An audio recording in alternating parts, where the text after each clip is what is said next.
Success looks different for each of us, and that's actually okay.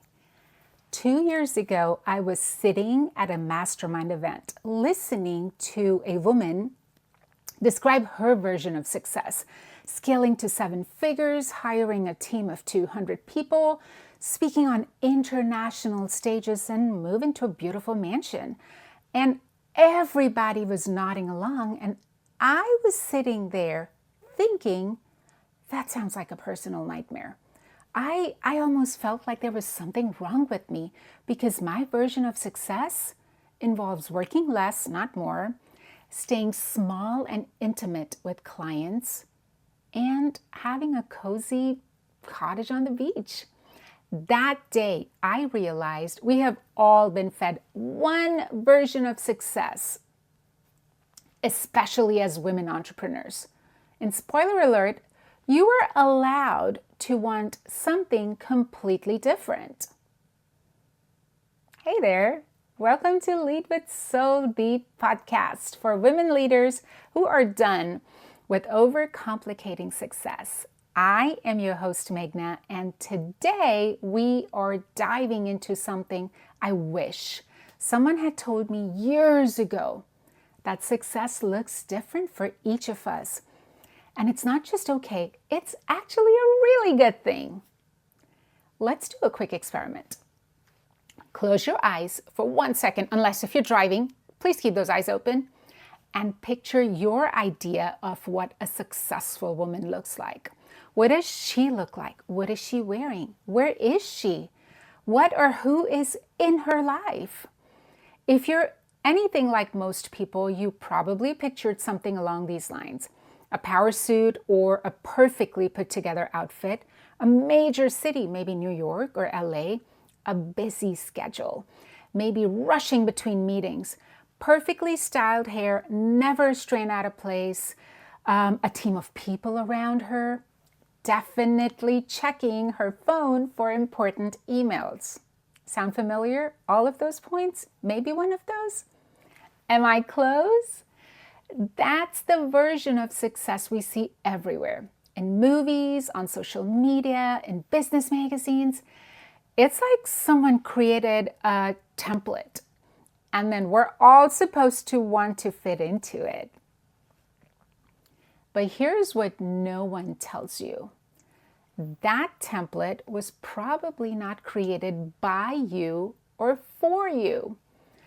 In fact, it was likely created by people with very different values, circumstances, personalities, and priorities than yours. Today, we are going to talk about why we all think that success should look the same. 2, the surprising cost of chasing someone else's version of success. 3, how to figure out what success looks like for you. What to do when your definition conflicts with what others expect, and of course, how to stay true to your version even when doubt creeps in. Because the truth is, when you're building a life and a business based on someone else's blueprint, it's like wearing shoes that don't fit. You can walk in them, yep, but every step is uncomfortable and you'll never be able to run as fast as you could in shoes that were actually made for you, for your feet. So first, let's talk about how we got here. Why do we all think that success should look the same? Part of this comes from our culture's obsession with more, bigger, faster. We're taught that more money means more success. Bigger teams means you're doing better. Faster growth is always the goal. And then visible achievements count more than internal and invisible fulfillment. And you know what? Social media has actually amplified this 1,000-fold. We are constantly bombarded with everybody else's highlight reels, making it seem like there's one specific path to success that everyone is following, and we should too. Let me share something embarrassing. When I first started my business, I made a vision board. you know what was on it? An apartment in Manhattan. Don't get me wrong, it's one of my favorite cities, but I'm not sure I want to live there forever. A schedule packed with speaking gigs.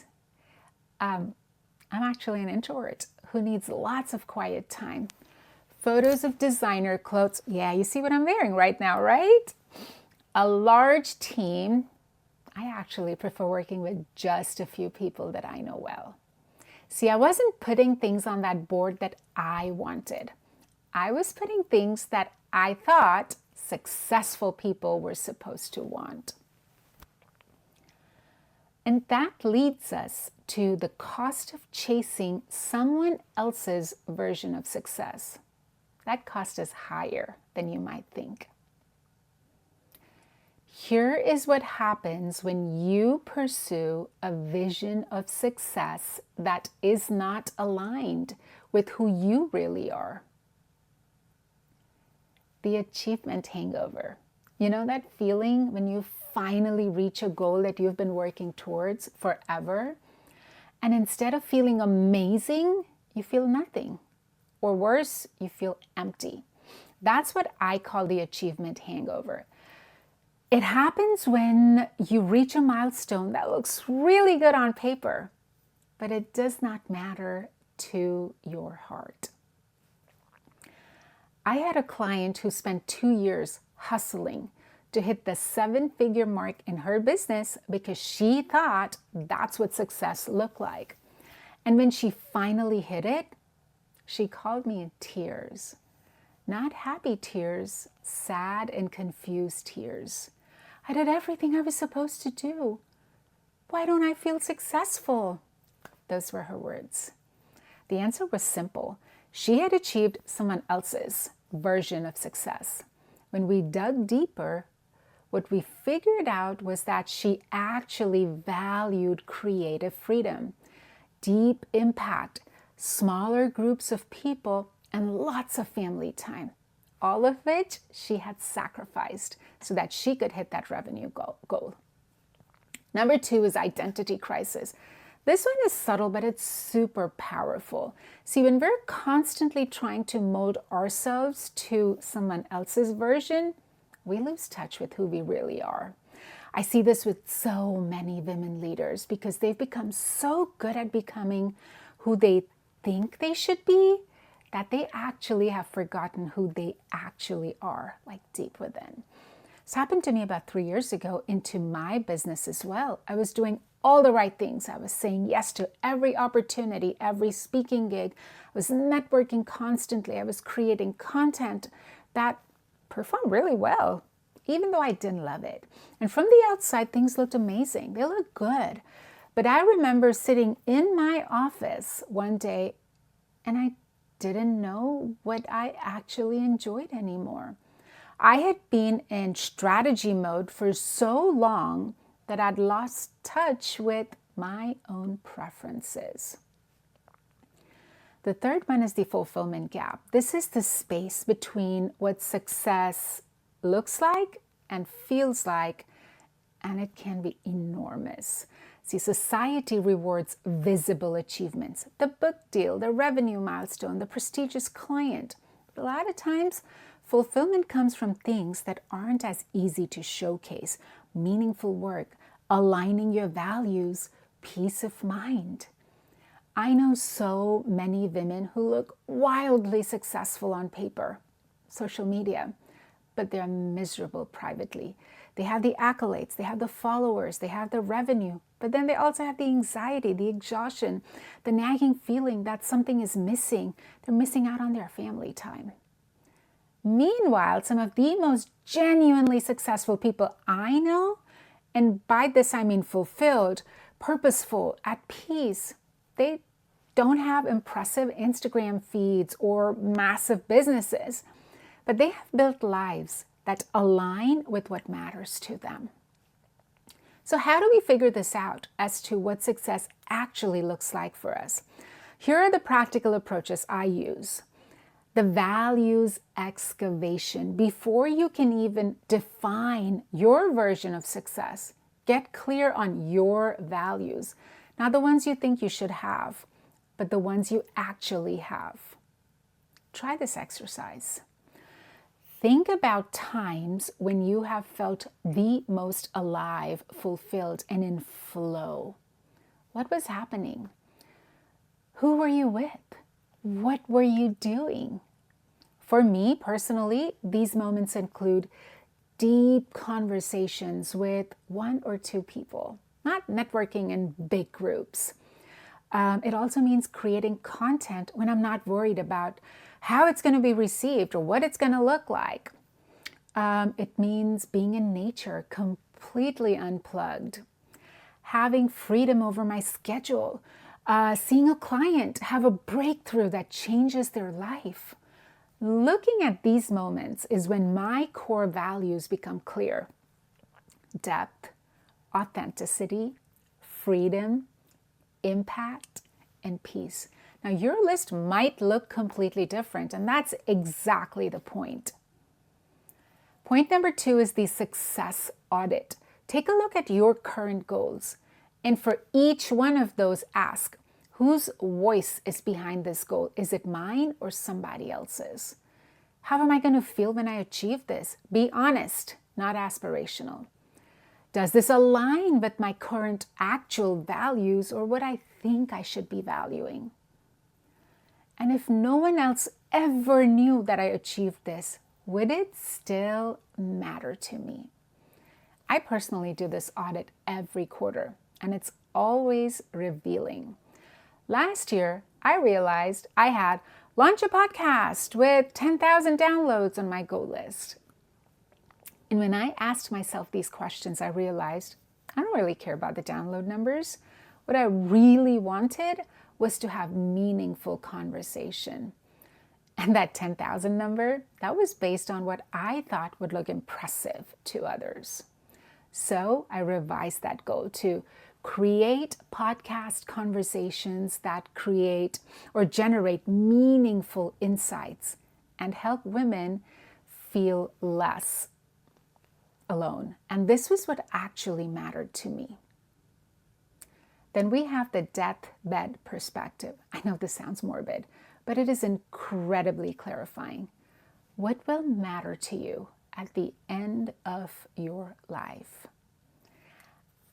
I have never heard anyone on their deathbed say that they wish they had worked more hours or that they had more Instagram followers or reached a higher revenue goal or, been more strategic with their content calendar. What people actually talk about are the relationships that mattered, their moments of joy and beauty, their work that felt meaningful, ways that they made a difference, and being true to themselves. This perspective is what cuts through the noise, and it helps you focus on what will actually contribute a successful life by your own standards. Now let's talk about what to do when your definition of success conflicts with what others expect of you. Number 1, prepare for the questions. When you step off that conventional success path or ladder, people are going to have opinions. Make sure you have simple, confident responses to questions like, but why aren't you scaling? Shouldn't you be focusing on growth? Don't you want to reach more people? Some responses I use are, I have found I do my best work with a small and focused group of clients. Or my definition of success includes having plenty of time for my personal life, my family. I am actually optimizing for fulfillment rather than just revenue. By the way, do the right thing. The money comes with it. And then my personal favorite is, this approach works really, really well for me. Secondly, find your success siblings. You need people who get it, people who understand and they support your definition of success, even if it's different from the mainstream. These might not be people in your current circle, let's be honest. You might need to seek out communities, books, podcasts, mentors who validate these alternative paths to success. Now, one of the most liberating moments in my business was finding a mentor who deliberately ran a very small but highly profitable business. In her calendar, there was lots of space and lots of availability. She showed me that you could be successful without burning out, without scaling up, or by just following that conventional path. Number 3, create your own metrics. If you're not using the standard metrics of success, revenue, team size, followers, you need to create your own yardsticks for measuring progress. Some alternative metrics that I use are the joy to effort ratio. How much joy am I getting relative to the effort that I'm putting in? The impact, how deeply am I affecting the people I serve, even if it's in a smaller number? The alignment score, how aligned am I to my day-to-day activities, and how does that fit in with my values? Freedom factor, how much control do I have over my time, my energy, my decisions? And then the sustainability index, can I maintain this pace and approach for years without burning out? I have a client who used to measure success by how many new clients she signed each month. Now, she measures it by how many deep transformations she facilitates. Her business is actually more profitable now. But more importantly, she is fulfilled by her work in a way that she's never had before. Also, practice the art of the unapologetic no. One of the hardest but most important skills to learn is say no to opportunities that would take you off that chosen path, even though they look amazing on paper. Last year, I was invited to speak at a high-profile event. The old me would have said yes, because it checked off the successful person box for me. But when I looked at what it would require, time away from tennis events for my family, preparation that would take me away from my clients, energy that would deplete me, I realized it didn't align with my version of success. And I prioritize balance and a deeper impact. So I said no, and it felt terrifying and liberating all at the same time. Now let's talk about how to stay true to your version of success, even when doubt creeps in, because it's going to. There will be moments when you will wonder if you're making a mistake by not following that conventional path. Here's how to handle those doubt spirals. Expect the wobbles. Doubt is normal, especially if you're going against the grain. Instead of being surprised by it, expect it and prepare for it. I keep what I call a conviction collection. It's notes, client testimonials, journal entries that remind me why I do what I do, why I am walking on this path. And when that doubt hits, I don't try to push it away. I acknowledge it and then turn to that collection to remind myself of my why. Number 2, do regular alignment checks. It's okay for your definition of success to evolve over time. Actually, it should, because what worked for you last year might not work for you right now. Every quarter, I ask myself, does this still feel right for me? What parts of my work light me up the most? What feels heavy or out of alignment? And is there anything that I am doing because I think I should? This keeps me from staying on a path that I've outgrown out of just because I was fearing the change. It's important to celebrate your unique path as well. Take the time to acknowledge it. Take the time to celebrate your version of success, especially the parts that might not be visible or impressive to others. Celebrations from my own journey, as an example, are the day I decided not to launch a group program because it didn't feel aligned, even though everybody was doing it. When I raised my prices, and I worked with fewer clients, but it gave me more space and more energy for those clients. Creating boundaries around my availability that honored my need for deep work, personal time, being able to do what I wanted to be able to fill my cup, right?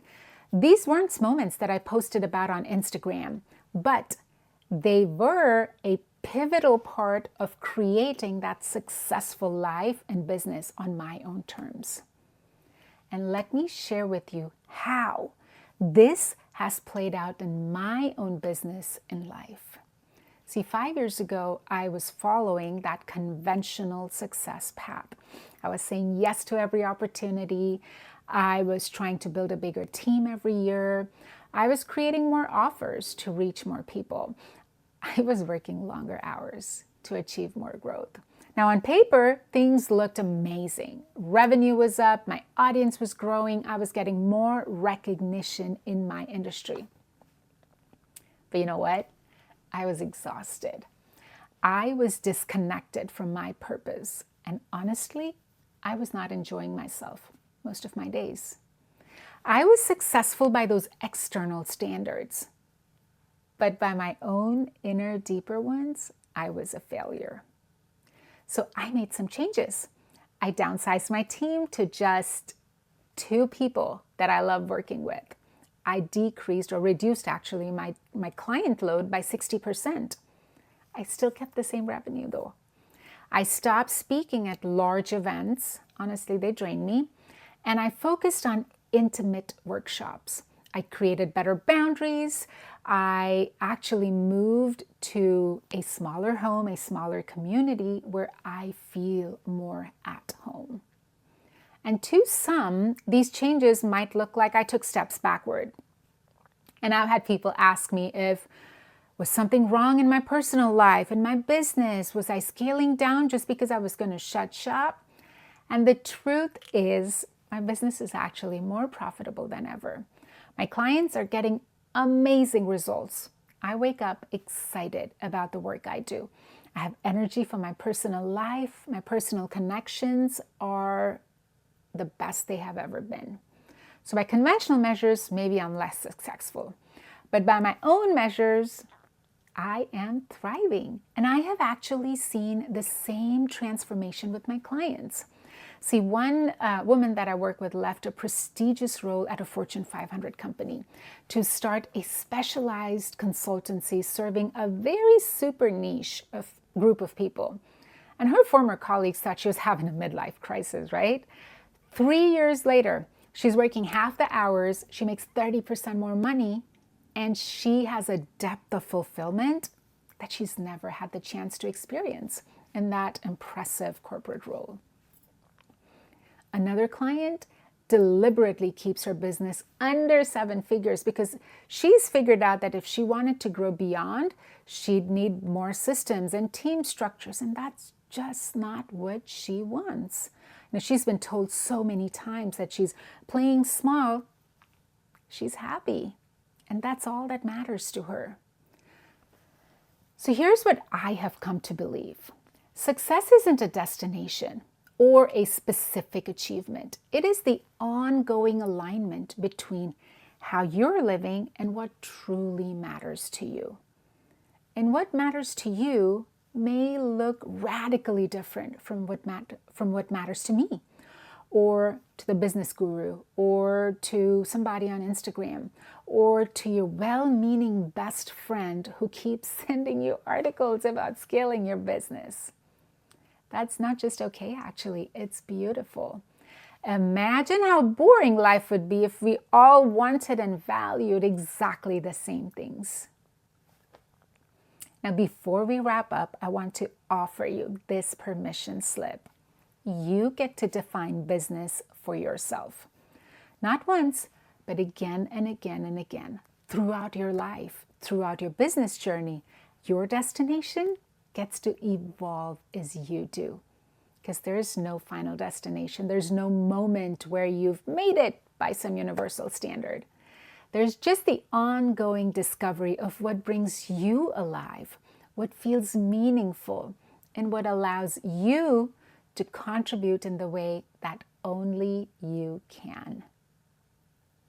So your homework for this week, write down your personal definition of success. Not the one you think that you should have, but the one that feels deeply true for you right now. Identify one goal or expectation that you are currently chasing that doesn't actually align with your definition. And then think of one small step you can take this week to move towards your authentic version of success. Hey, thanks for joining me today on this episode of Lead with Soul. If you're listening to this while questioning whether your path is right or enough, I hope this has reminded you that the only definition of success that matters is the one that feels true for you. Come find me on Instagram at Meghna_Dasani. We can continue this conversation about defining success on our own terms. I want to hear what it looks like for you. Not the Instagram version, but the real, honest version. Until next week, remember, there are as many versions of success as there are people pursuing it. Your job isn't to fit into somebody else's definition. It's to discover and honor your own.